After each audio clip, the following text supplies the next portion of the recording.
अलीकडे घडलेल्या काही घटनांनी सगळं समाजबन ढवळून निघाले आणि अशा घटनांकडे आपण केवळ अपघात किंवा गुन्हा म्हणून न बघता त्यामागचं मानसिक, सामाजिक आणि कौटुंबिक पैलू समजून घेणं हे महत्वाचं असतं. मी ज्या घटनेबद्दल बोलतीये ती म्हणजे आता आपण रिसेंटलीच ऐकलेली पुण्याजवळच्या लोहगडावरती घडलेली घटना. म्हणजे मला वाटतं अशा घटना आतापर्यंत इतक्या आपल्याला ऐकू येत नव्हत्या, पण अशा अशा घटनांचं प्रमाण खूप वाढलेलं आहे आणि त्यामागे नक्कीच काही मानसिक पैलू काम करत असणार आहेत.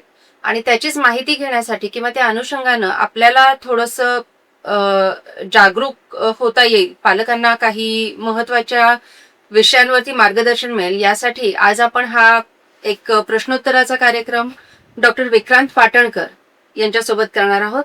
डॉक्टर विक्रांत हे मागच्या 14 वर्षांपासून छत्रपती संभाजीनगर येथे सायकॅट्रिस्ट, सेक्सॉलॉजिस्ट, हिप्नोथेरपिस्ट म्हणून प्रॅक्टिस करत आहेत. डॉक्टर विक्रांत यांचं क्रांती चौक छत्रपती संभाजीनगर या ठिकाणी क्लिनिक आहे आणि त्या ठिकाणी ते कन्सल्टिंगसाठी उपलब्ध असतात. तर नमस्कार सर. नमस्कार. नमस्कार श्रोते. सर, मला असं वाटतं की तुम्ही बघत असाल आता रेग्युलर तुमच्या प्रॅक्टिसमध्ये बऱ्याच तुमच्याकडे वेगवेगळे लोक येत असतील. त्यातल्या त्यात आज आपण जे बघतोय ते जेनझी किंवा जी तरुण पिढी आहे तर त्यांचे अनेक प्रश्न आहेत आणि सतत ते अस्वस्थ, अस्थिर असे आहेत हे आपण म्हणतोच. पण अशा ह्या तरुणांनी अचानक टोकाचा निर्णय घेणं यामागची मानसिक प्रक्रिया काय असू शकते? ओके, सो टोकाचा निर्णय डेफिनेटली तुम्ही जसं म्हणालेत की आजकालच्या तरुणांमध्ये खूप वाढलेला आहे आणि टोकाचा निर्णय हा म्हणजे फक्त जीव घेणं किंवा जीव देणं या संदर्भातच रेस्ट्रिक्टेड नसतो, तर बऱ्याचदा निर्णय देखील ते टोकाचे घेतात. अगदी. ओके, म्हणजे सपोज मनासारख्या काही गोष्टी नाही घडल्या तर अगदी त्याला सुवर्णमध्य नावाचा प्रकार हा फार कमी झालेला आहे. त्याच्यामध्ये either this way or that way असा असा एक साधारण दृष्टिकोन बनलेला आहे. सो मला असं वाटतं आजकालच्या तरुणांमध्ये पेशन्स ज्याला आपण म्हणतो की धीर असणं, वेळ घेणं, थोडासा विचार करणं, अनालाइज करणं, ह्या गोष्टी थोड्याशा कमी झाल्यात बिकॉज पेशन्स कुठेतरी कमी पडतंय. क्विक गोष्टी पाहिजेत, जशा मला हव्यात तशाच पाहिजेत आणि अगदी जेव्हा मला हव्यात तेव्हाच पाहिजेत. सो हे कॅल्क्युलेशन जेव्हा ब्रेनमध्ये असतं तेव्हा इम्पेशन्स हे नॅचरल बोलण्यात आणि वागण्यात येतं आणि तिथे जेव्हा काय म्हणूत आपण अडथळे निर्माण होतात त्या गोष्टीला, आपल्या गोलला अडथळे निर्माण होतात, तेव्हा मग सॉफ्ट स्किल्सची कमतरता असल्यामुळे, पुअर स्ट्रेस मॅनेजमेंट स्किल्स असल्यामुळे हे तरुण अगदी टोकाची भूमिका घेतात. म्हणजे टोकाची भूमिका घेणं म्हणजे काय, थोडक्यात आपलं सतसत विवेक बुद्धी तेवढ्या वेळेसाठी ऑपरेट होत नाही. बरोबर. आणि मग ते लोअर ब्रेन नुसार काम करतात. बरोबर. सो लोअर ब्रेन काय असतो, फाईट, फ्लाईट और फ्रीज. सो त्याप्रमाणे मग ते यापैकी काम काहीतरी. करतात आणि टोकाचे निर्णय घेतात. ओके. सर, तुम्ही आताच म्हणालात की आजकालच्या मुलांना स्ट्रेस मॅनेजमेंट आणि कुठलीही गोष्ट आपल्याला मिळाली नाही, इच्छित गोष्ट जी आहे ती मिळाली नाही, तर त्याचा जो रिस्पॉन्स आहे तो त्यांचा खूपच पुअर आहे. म्हणजे एका जनरेशनमध्ये आपण बघत होतो की आपल्याला ज्या काही गोष्टी उपलब्ध नाहीयेत त्या मिळवण्यासाठी प्रयत्न करावे लागतात, अशी एक धारणा होती. आत्ताच्या पिढीमध्ये आपल्याला ती धारणा दिसत नाही. आणि आजकालचे जर पालक आपण पाहिले तर त्या पालकांचं असं म्हणणं असतं की आम्ही आमच्या मुलांसाठी सगळं करतो, त्यांना हवं ते आणून देतो. आणि दुसऱ्या बाजूला आपण हे बघतोय की ही मुलं जेव्हा पौगंडावस्थेत येतात, अडोलसंट एजमध्ये आहेत, टीन मध्ये आहेत, तर त्यांच्यामध्ये अविचार, चिंता, नैराश्याचं प्रमाणही आपण खूप जास्त बघतो. मग आता हे पालकांचं म्हणणं, आम्ही त्यांना सगळं देतो, आम्ही त्यांच्यासाठी इतकं करतो, पण मुलं मात्र अशी आहेत, तर ह्याचं काही रिलेशन आहे का किंवा ही अस्थिरता? Exactly madam. सी, जेव्हा तुम्हाला सगळं दिल्या जातं किंवा तुम्हाला सगळं अवेलेबल असतं तर तेव्हा पेशन्स हा पिक्चर मध्ये येतच नाही कुठे. तेव्हा डिफॉल्ट सेटिंग काय बनते माइंडची, एखाद्या व्यक्तीच्या माइंडची डिफॉल्ट सेटिंग की हा माझा अधिकारच आहे. बरोबर. हा माझा अधिकार आहे आणि हे मला भेटायलाच पाहिजे, हम्म. आणि भेटलं नाही म्हणजे काहीतरी अबनॉर्मल आहे. राईट. सो त्याला ते त्या पद्धतीने रिॲक्ट करायला लागतं. आता फॉर एक्झाम्पल मी एक छोटंसं एक्झाम्पल देतो. तुम्ही जेव्हा लहान होतात किंवा आम्ही जेव्हा लहान होतो, आपल्याला टीव्हीवर मालिका शनिवारी यायची, बरोबर. शनिवार रविवार, आणि आपण त्याची वाट अगदी वाट पुढच्या बघायचो. शनिवारपर्यंत आनंदाने उत्साहाने, आनंदाने हो, हो, आणि हो. आतुरतेने आपण हे सगळ्या वाट बघत होतो. आजकाल मुलांनी एकदा वेब सिरीज स्टार्ट केली की ती बिंज वॉचिंग असते. मग रात्रीचे 3 वाजो, 4 वाजो का 5 वाजो, ते पूर्ण बघितल्याशिवाय त्यांना ते म्हणजे सॅटिस्फॅक्शन येत नाही. येत. सो मला हे कुठेतरी मला हे स्ट्रॉंगली वाटतं की सगळं काही देणं आणि सगळं काही इझिली अवेलेबल राहणं हे मुळातच कुठेतरी याच्यावर चेक असायला हवा. कारण संस्कार हे ॲडोलेसन्स मधून नाही तर अगदी चाइल्डहुड पासून येतात. बरोबर. चाइल्डहुड पासून बनायला लागतात. आणि बऱ्याचशा गोष्टी ह्या मुलांच्या बाबतीत बोलतोय मी, लहान मुलांच्या बाबतीत बऱ्याचशा गोष्टी मुलं सांगून शिकत नाहीत, ते बघून शिकतात. अनुकरणातून ते बघून शिकतात. सो ज्या गोष्टी तुम्हाला वाटतं की तुमच्या मुलांनी शिकाव्यात, त्यांना याव्यात, त्या तुम्हाला तुमच्या वागणुकीत आधी आणाव्या लागतील. त्यांना डेमॉन्स्ट्रेशन ते द्यावं लागेल. त्यांची ती पॅसिव्ह लर्निंग होईल. बरोबर. आणि जेव्हा पॅसिव्ह लर्निंग होते आणि मग तुम्ही एखादी गोष्ट सांगता, that is called as active learning. मग जर ग्राउंडिंग पॅसिव्ह लर्निंगचं व्यवस्थित झालेलं असेल तर ऍक्टिव्ह लर्निंग फार सोप्या पद्धतीने होते. ज्या मुलांमध्ये हे होत नाही, आणि अगदी ॲडोलसंट एज पर्यंत त्यांना सगळं काही इझिली अवेलेबल राहायची सवय लागते, आणि मग तिथे ॲडोलसंट मध्ये आल्यावरती त्यांचे प्रॉब्लेम्स जेव्हा तुम्हाला दिसायला लागतात, आणि तेव्हा तुम्ही जर त्यांना कंट्रोल करायचा प्रयत्न केला तर त्यांचं रिॲक्शन वी डोंट नो, ते कसंही असू शकतं. म्हणजे अगदी छोट्या मुलाच्या हातातून जर तुम्ही मोबाईल सडनली हिसकावून घेतला तर तो अग्रेसिव्ह पण होतात. हो, अगदी हो. छोटे मुलं, 7 वर्षाचे, 5 वर्षाचे मुलं देखील अग्रेसिव्ह होतात. राईट. सो आपल्याला हे ट्रेनिंग पेरेंट्सला देखील घेणं आहे की मुलांना शिकवावं तर कसं शिकवावं, सॉफ्ट स्किल ट्रेनिंग कशा द्याव्यात, आणि डिस्प्यूट्स कसे मॅनेज केले पाहिजे. राईट. ते खूपच महत्वाचं आहे. म्हणजे मला असं वाटतं की आता जे नवदाम्पत्य मूल होण्यासाठी प्रयत्न करत असेल तर त्यांनी आधी सायकोलॉजिकल काउन्सिलिंग करून घ्यावं आणि त्याच्यानंतरच चान्स घेण्याचा विचार करावा. हे इथपर्यंत आलेलं आहे. ही सायकोलॉजिकल काउन्सिलिंग आधी फॅमिलीज मध्ये व्हायची. आजी असायचे, कोणीतरी असायचं, काका असायचे, घरामध्ये जॉईंट फॅमिलीज असायच्या. तर हे सगळं हे बर्डन फक्त पेरेंट्सवर नाही यायचं, हे शेअर्ड असायचं. आणि हायरार्की असायची त्याची, बरोबर. त्यातनं ते शिकायचे. आणि आता लर्निंग कोणाकडनं करणार ना? आता आपल्याला आवडत पण नाही तिसरा व्यक्ती जर घरात कोणी आलेलं आवडत नाही. आणि शेअर्ड रिसोर्सेस असायचे. म्हणजे आता सध्या काहीच नाही. म्हणजे प्रत्येकाला आपली स्पेस हवी आहे. सो हे शिकणं गरजेचं आहे. मग जर पॅरेंट्सनीच हे करायचंय तर त्यांना हे ट्रेनिंग घेणं आवश्यक आहे. खरंय. पेरेंट्स बद्दलच आपण बोलतोय तर बऱ्याचदा आता पेरेंट्स आजकाल खूप प्रोटेक्टिव्ह झालेले आहेत मुलांच्या बाबतीत, आणि प्रेमाचा भडीमार म्हणता येईल असं अशा पद्धतीनं असतं.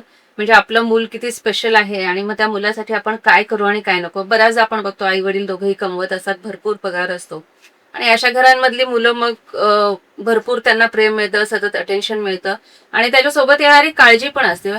मे बी आताचं तंत्रज्ञान इतकं झालेलं आहे की मग आपलं मूल कुठे गेलं त्याच्यावरती सतत लक्ष ठेवा. म्हणजे स्वतःच्या प्रयत्नांनी किंवा स्वतःची निर्णय घेण्याची मुलांना आजकाल ती मुभाच राहिलेली नाहीये.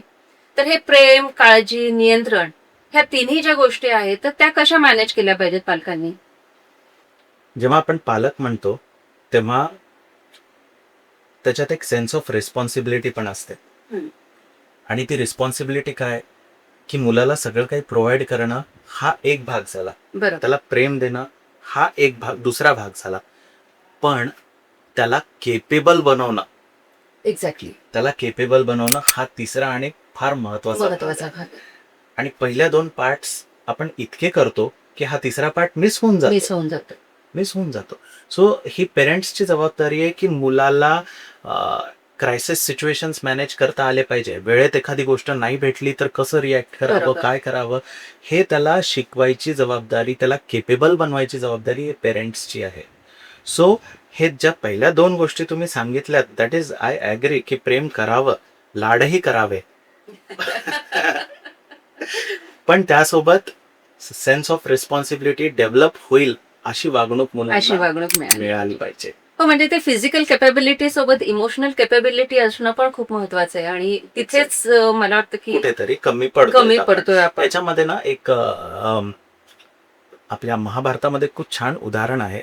अर्जुनाने कृष्णाला विचारलं होतं की कलियुग येणार आहे तर तो हा. कसा असणार आहे. तर कृष्णाने त्याला एवढंच सांगितलं की तू या जंगलात चक्कर मारून ये आणि काय दिसतं ते मला सांग. हम्म, सो तो गेला जंगलामध्ये आणि बघितलं की तिथे एक गाय आपल्या वासराला हम्म. चाटतीये. हो, सो हे प्रेमाचं प्रतीक आहे. हो.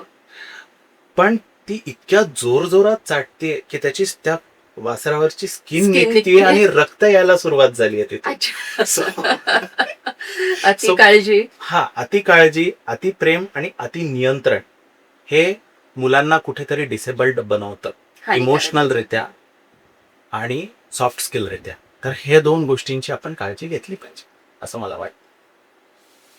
अं, आता आपण जसं म्हटलं तसं म्हणजे मुलांचे सॉफ्ट स्किल्स म्हणजेच आपण भावनिक दृष्ट्या त्यांना सक्षम बनवणं खूपच महत्वाचं आहे असं म्हटलं.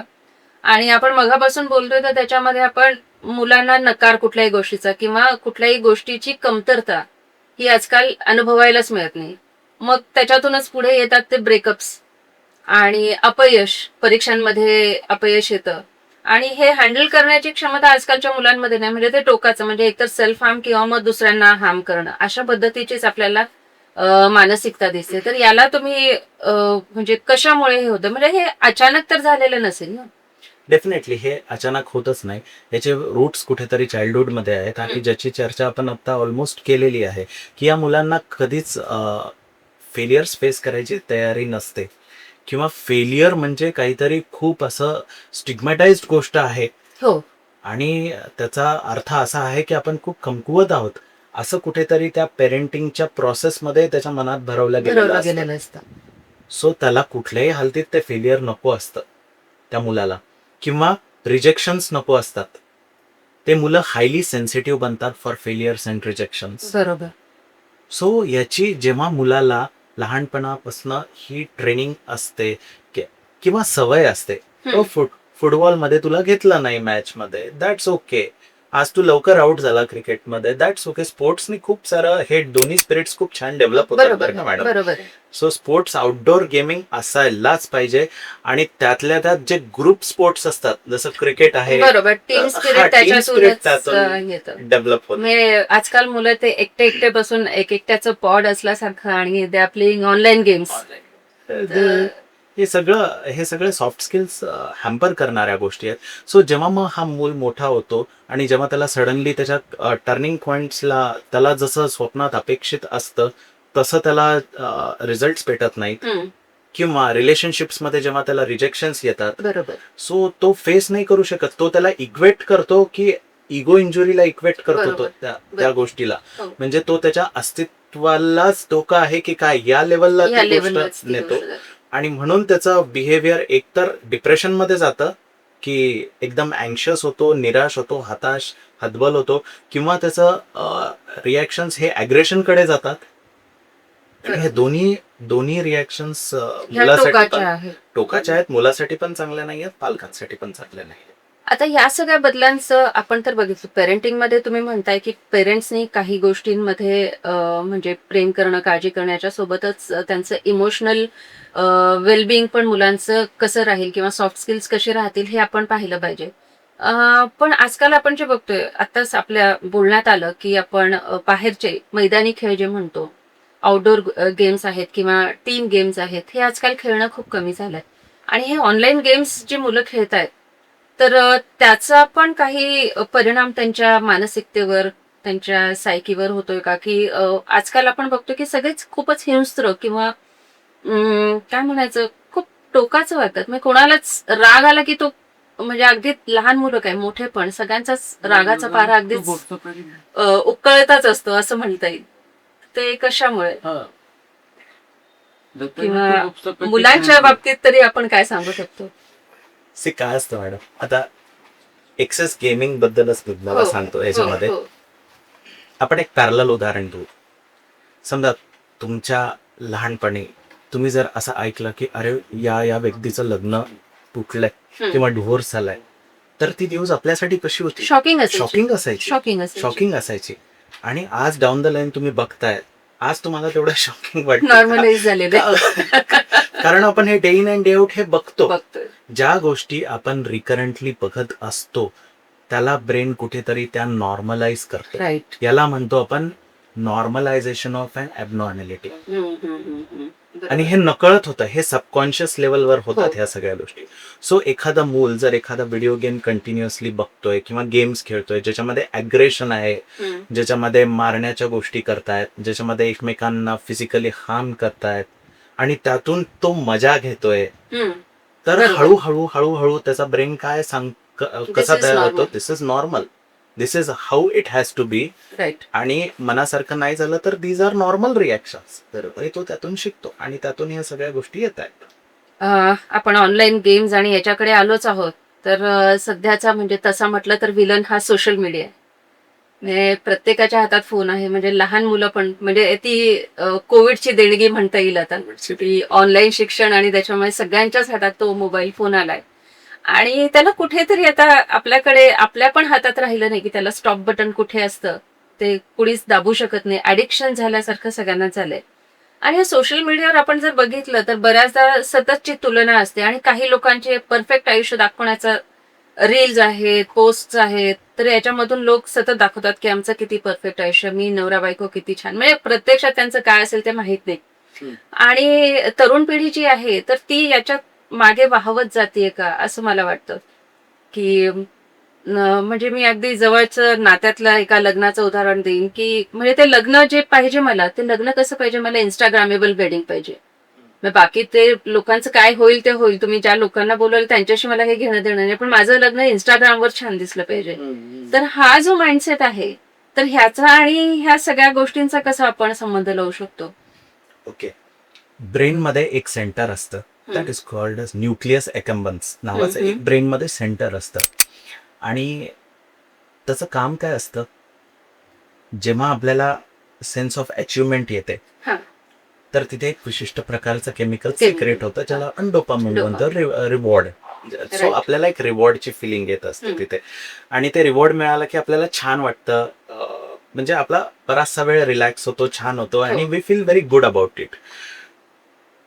सो आधी काय व्हायचं, आधीच्या काळात हे न्यूक्लियस अकम्बन्स ऍक्टिव्हेट कशाने व्हायचं? व्यायाम केल्याने व्हायचं. हो. जर तुम्ही एखादं छान परफॉर्मन्स दिलं, गाणं म्हटलं, 2 लोकांनी तुमची तारीफ केली, तुम्ही छान जेवण बनवलं, हो. एखाद्याला दिलं, सर्व केलं, किंवा एखादं छान सोशल काम केलं तुम्ही, राईट. त्यातून तुमचं हे फायरिंग व्हायचं कंटिन्यू. बरोबर. Okay. It used to earn it. We used to earn it. आपल्याला ते Dopamine. अर्न करावं लागायचं. आजकाल काय होतंय, आजकाल ते डोपामिन पण इझिली भेटतं ना.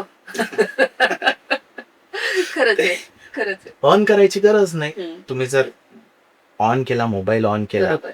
आणि तुम्ही पोस्ट टाकले फेसबुकवर, याच्यावर तुम्हाला लाईक्स भेटले आणि तोंडावर जसं सगळे गोड बोलतात त्याच्यापेक्षा खूप गोड हे सोशल मीडियावर बोलतात सगळेजण. बरोबर. आणि ते गोड आपण ऍज इट इज घेतो आणि आपल्याला वाटतं की, आणि त्यांनी आपला मग तो एव्हरीथिंग इज फायर होतो. सो आपल्याला ती फील गुडची फिलिंग येते आणि म्हणून आपल्याला ती गोष्ट परत परत करावीशी वाटते. हो.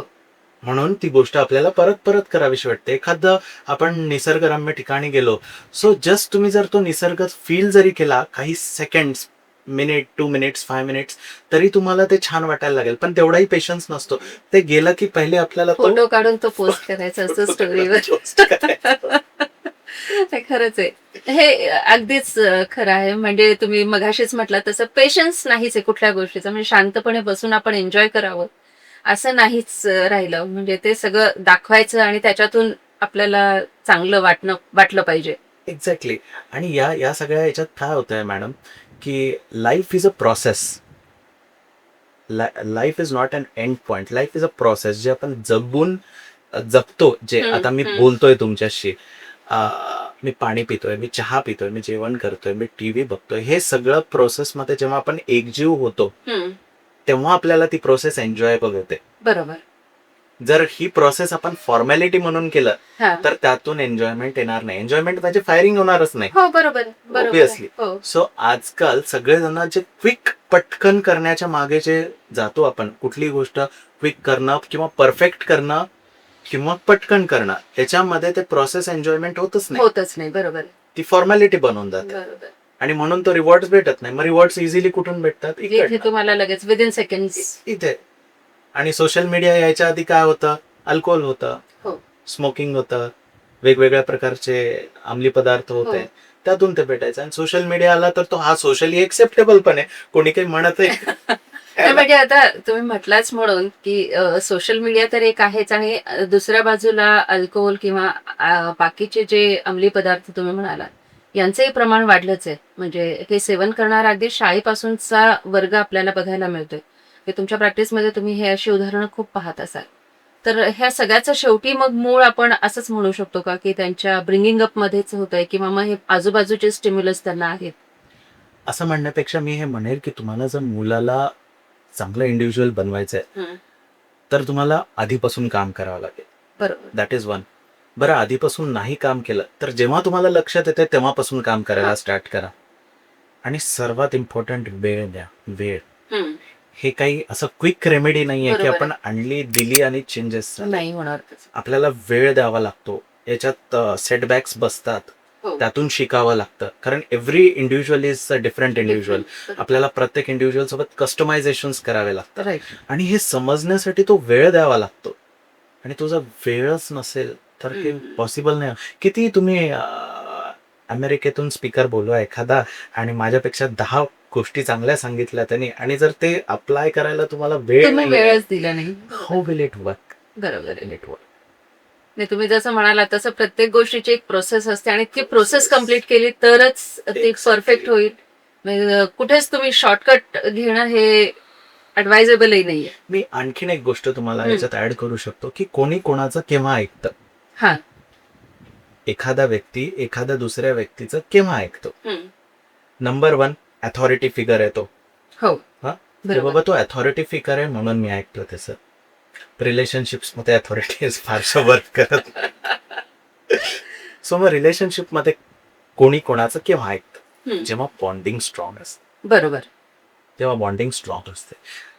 आई वडील जे त्या मुलाला जन्म देतात, जे त्याच्यासोबत मॅक्झिमम वेळ असतात, मुलगा त्यांचं ऐकत नाही. आणि एखादा मित्र म्हणला चल आपण सिगरेट घेऊ किंवा हो. चल आपण इकडे जाऊ तिकडे जाऊ, तो पटकन त्याचा ऐकतो. का ऐकतो? कारण त्याचं ते बॉन्डिंग खूप स्ट्रॉंग असतं. हम्म. बॉन्डिंग का स्ट्रॉंग असतं? वेळ दिलेला असतो, अनकंडिशनल एक्सेप्टन्स असतं. हम्म. या 2 गोष्टी जर तू पेरेंट्सनी केल्या तर तुमचंही बॉन्डिंग स्ट्रॉंग होतं ना. अनकंडिशनल एक्सेप्टन्स हा एक महत्वाचा मुद्दा आहे. अनकंडिशनल एक्सेप्टन्स म्हणजे जर राईट फ्रॉम, तुम्ही ते पूर्ण ऐकून घ्यायच्या आधीच जर त्याला राईट रॉंगच्या कॅटेगरीत टाकलं, ब्लेम्स फिक्स केले, he will not tell you. आजकाल मुलं बोलतात का? बघा, पेरेंट्स नाही बोलत. ते मित्रांकडे बोलतात, ते काउन्सिलरकडे येऊन बोलतात, ते भलत्याच डिस्टंट नातेवाईकांशी कोणाशी बोलतील बोलतील? ते. पण किंवा ऑनलाईन बोलतील ते कोणाशी तरी अनोळखी लोकांशी. पण सो आजकाल हा एक्सपिरियन्स आम्हाला खूप कॉमन झाला की डॉक्टर साहेब तुम्ही ना याला असं असं असं सांगा.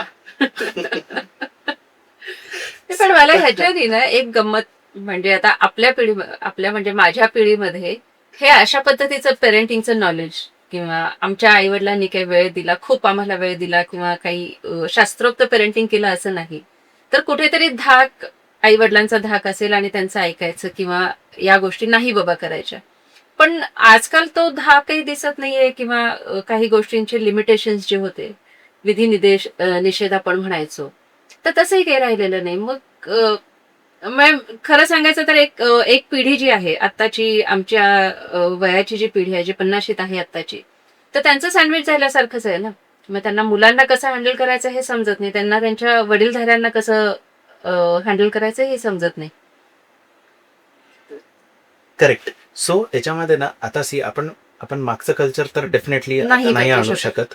आता जे कल्चर आहे ते इथून पुढंच राहणार, असंच राहणार, आणि मे बी याच्यात आणखीन काही इनोव्हेशन्स होते.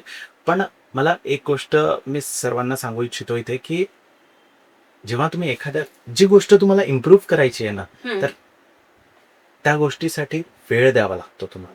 बरोबर. जसं जसं तुम्ही वेळ द्यायला लागतात त्या गोष्टीला, त्या गोष्टीतल्या बारकावे तुम्हाला कळायला लागतात. आणि मग लेट्स से तुम्हाला काहीच नॉलेज नाहीये, तुम्ही शिक्षित पण नाही आहात काहीच, हम्म, हम्म, स्टील तुम्हाला त्यातला न्याय येईल जर तुम्ही प्रॉपर वेळ दिला, लक्ष दिलं. हम्म, हम्म. तर जेव्हा एखादं नवीन इन्व्हेन्शन होतं त्याला रिसर्च म्हणतो आपण, हो बरोबर. रिपिटेशन पुन्हा ऑफ एकदा. सर्च. सो हे जगात जे काही ज्ञान आहे ते इथून आलेलं आहे आणि कॉमन विस्डम सगळ्यांची सेम आहे. सो जर तुम्ही प्रॉपर वेळ दिला हम्म, एखाद्या व्यक्तीला तर आतूनही हे लर्निंग्स बाहेर येतात. तुम्हाला जी गोष्ट सॉल्व्ह करायची, ज्या गोष्टीला इम्प्रूव्हमेंट करायची. हम्म. सो मुलांच्या बाबतीत जर झालं तर यू स्टार्ट गिव्हिंग टाइम. एक 6 महिन्यात तुम्हाला कळायला लागेल की तो व्यक्ती कसा त्या व्यक्तीला हँडल कसं करायचं, त्या मुलाला हँडल कसं करायचं. शेवटी the gist is gift time. Without which it is Without. Not possible. खूपच महत्वाचा आहे तो. एक महत्वाचं म्हणजे आताचा इन्सिडेंट वरून आपण ही आजची चर्चा ठरवली सर. तर थोडक्यात मी म्हणेन की लोक काय म्हणतील हा अजूनही पगडा आपल्याकडे. म्हणजे आता जी घटना घडली त्याच्या मागची नेमकी कारणं आपल्यालाही माहिती नाही. त्याची अनेक वेगवेगळी कारणं रोज आपल्या समोर येत आहेत. पण लोक काय म्हणतील हे अजूनही आहे. तर याच्यात पालकांचा पण रोल असतो. म्हणजे लग्न म्हणजे एक स्टेरिओटाईप त्यांच्या डोक्यात ठरलेलं असतं, तसंच मुलांच्या डोक्यात असतं. आणि मग आता ह्याच्यात स्पेस दिली नाही गेलं म्हणजे ते नाही करायचं लग्न तर एखाद्याचा जीव घेण्या इतकं टोकाचं पाऊल उचलायची काही गरज नव्हती. तर ही संवादाची जागा पण मुलांमध्ये आणि पालकांमध्ये असणं खूप गरजेचं आहे. तर ती पण आपण मुद्दाम डेव्हलप करावी लागत असेल नाही. डेफिनेटली डेव्हलप करावी लागते. संवाद कसा साधावा. संवाद हा सहसा नॉन हर्टिंग कम्युनिकेशन पाहिजे. हम्म, समोरचा व्यक्ती मे बी त्याचं चुकत असेल, मे बी त्याची अंडरस्टँडिंग कमी असेल, हम्म. मे बी त्याचे डिफरंट ओपिनियन्स असतील, बरोबर. पण मग हे त्याला त्या पद्धतीने ऍज इट इज एक्सेप्ट करून मग चेंजेस जर ऑफर केले तर हे चेंजेस व्यवस्थित लँड होतील आणि तो व्यक्ती कनेक्टेड राहील तुमच्याशी. बरोबर. सो आणि तेव्हाच तो संवाद होतो. संवाद हा तेव्हाच होतो. तेव्हाच होतं बरोबर. हा. अदरवाईज तो ब्लेम गेम. जिथे वाटतं की somebody is listening to us तेव्हाच Yes. आपण बोलतो बरोबर आहे. आणि त्यालाच ते रेसिप्रोकेशन होतं. राईट. सो संवाद अशा प्रकारे होत असते. बरं.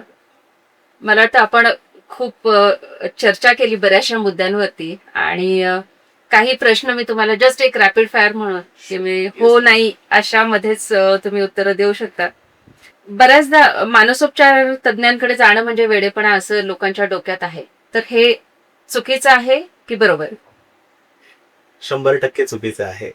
मानसोपचार हा एक एव्हिडन्स बेस्ड सायन्स आहे हम्म, आणि त्याला सायंटिफिक रित्या आपण प्रॉपर वेनी काउन्सिलिंग केली एखाद्या व्यक्तीची तर ती डेफिनेटली इफेक्टिव्ह राहते. So it is absolutely wrong की वेडेपणा असा काही प्रकार नसतो. आणि हे क्वालिफाईड व्यक्तीकडून म्हणजे मानसोपचार तज्ज्ञाकडून काउन्सिलिंग करून घेणं आणि इतर कोणाचा सल्ला घेणं म्हणजे मे बी फॅमिली किंवा मित्र याच्यामध्ये फरक डेफिनेटली असतो. प्रोफेशनल आणि नॉन प्रोफेशनल वेज मध्ये फरक तर डेफिनेटली असणार आहे.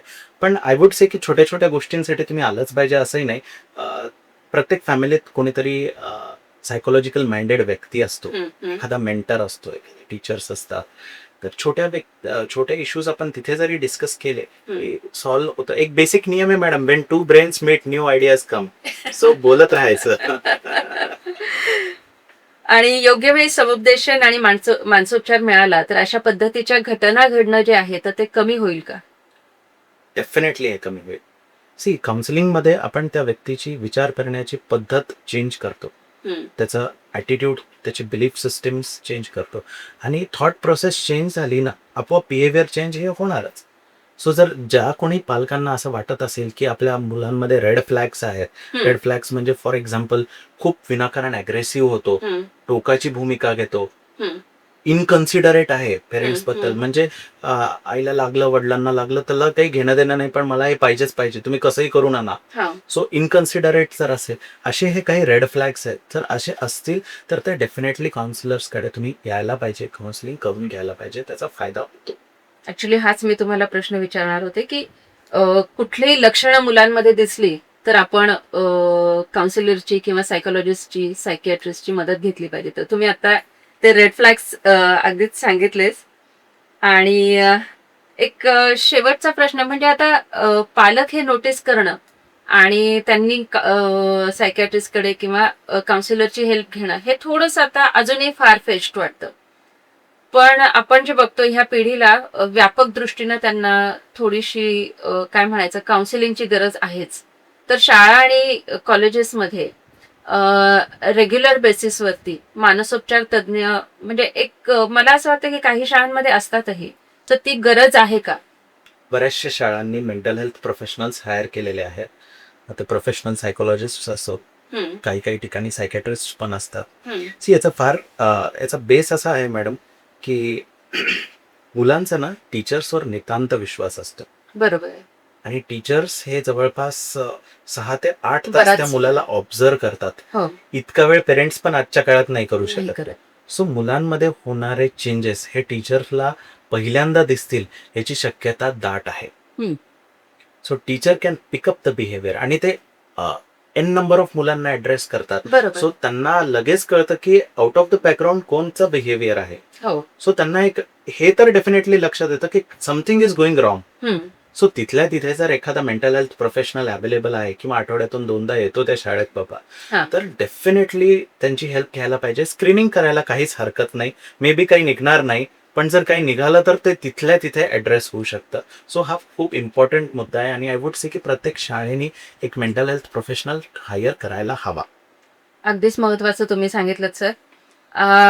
एकच शेवटचा प्रश्न. आतापर्यंत आपण बोललो ते लहानपणापासून मुलांवरती करण्याच्या संस्कारांबद्दल बोललो. पण आता एक अशी वेळ आली की ही टीनेज किंवा अडोलसंट जी पिढी आहे, तर यांना पण आपण चेक ठेवण्यासाठी आता काही मॉड्युलेशन्स करता येऊ शकतील का? किंवा आता आपण काही मार्गांचा अवलंब करू शकतो का? ओके. काउन्सिलिंग हा एक आहेच आहे. मला वाटतं यासाठी पेरेंट्सला एकदा सायकॅट्रिस्टकडे काउन्सिलिंगसाठी यावं लागणार. सो जस्ट टू समराईज, वेळ द्या. बरोबर. वेळ द्या. सगळ्यात पहिले तर वेळ द्या. इवन इफ ते मुलं बोलणार नाहीत तुम्हाला, दॅट हम्म. Is okay. हम्म, म्हणजे बऱ्याचशा पेरेंट्सला असं वाटतं की अरे आम्ही त्याला वेळ देतोय, त्याला इतकं बोलतोय, तो काहीच बोलत नाही काहीच आमच्याशी. बरोबर. That's okay. तो त्या स्पेसमध्ये आहे. Hmm, that is okay. Keep talking to him आणि हळू त्याच्या कलेनी तुम्हाला घ्यावं लागेल. सी आता तो मोठा झालाय, त्याला तुम्ही लहान मुलांसारखे प्रिन्सिपल्स वापरून त्याला हे नाही करू शकत. शकणार. तुम्ही त्याला डायरेक्ट स्टेटमेंट्स नाही देऊ शकत. हे this is all about communication, right. की बाबा कसं बोलावं ॲडोलसन्सशी. सो आपण ते प्रत्येक आईला जसं वाटतं की हा मूल आपला छोटाच आहे अजून, सो ते त्या मोडमध्येच बोलते. सो ते मोड एक विशिष्ट वयानंतर ते वर्क करत नाही, मग तिथून बॅक अँसरिंग येते. तर हे थोडेसे कस्टमायझेशन पेरेंट्सनी शिकायला पाहिजे मला असं वाटतं. आणि हे काही फार अवघड नाहीये. हे थोडंसं लक्ष दिलं, वेळ दिला, थोडं हेल्प घेतली काउन्सिलर्सची तर हे शिकण्यासारखं आहे. ते शिकावं, वेळ द्यावा, कम्युनिकेशन स्टाईल इम्प्रूव्ह करावी आणि डिस्प्यूट मॅनेजमेंट शिकावं. डिफरन्स ऑफ ओपिनियन हे असणारच आहे. जनरेशन गॅप, फक्त गॅप आल्यावरती ते हँडल कसे करायचे हे शिकायचं.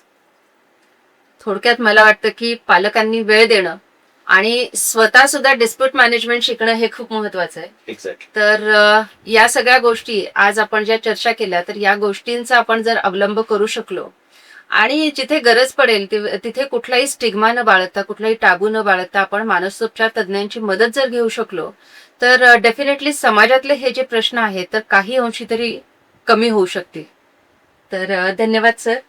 आजच्या प्रश्नांना तुम्ही खूप छान उत्तरं दिली आणि आजची ही चर्चा लोकांसाठी खरंच महत्वाची ठरेल अशी मी आशा करते. धन्यवाद.